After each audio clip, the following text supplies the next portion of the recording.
Growing up, I mean, I really had bad anger issues. I always wanted to fight. You know, I got in trouble with that, got sent to an alternative school, and after that, I mean, it was just same repetitive conducts every time, get mad, not following directions, wanting to fight everybody.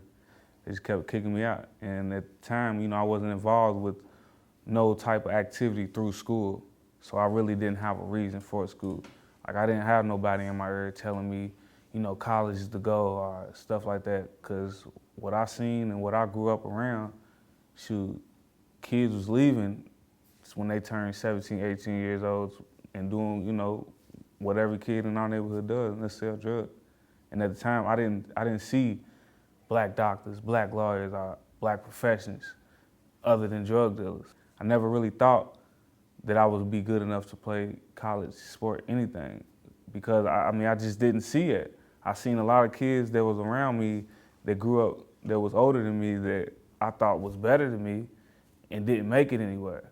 So in my mind, I'm just like, you know, what makes you think I'm gonna make it? You know, like I said, I was doing my own thing in Central. I was a kid, never had a backpack, never see me no books, barely in class, do not admit every other day. I mean, that was me until one day you grabbed me. It's like, hey, come in my room. And I looked at you like, what? I ain't coming in your room. I don't even know you, woman. Like, but just off who she was, like, I kind of respect her more than anybody else. Grabbed me, took me in that room. Like, look, and the appearance that you first gave me, like, I seen my mama, and because my mom, she raised me great, raised me good, but it was so much she could do because she was a single parent. And it's hard raising a son, you know, in the area we grew up in. But, you know, I got with 1+1, seeing everything, the opportunities I was able to have, and it just changed me totally different. And it took me a while. It didn't happen just, you know, the next day, but when it did happen, every teacher in this building recognized that and was wondering, who changed this man? Who was it? And from day one, you treated me like your son. You jacked me up and cussed me out like my mama would. And I didn't even know y'all teachers could cuss. You know, I'm like, what?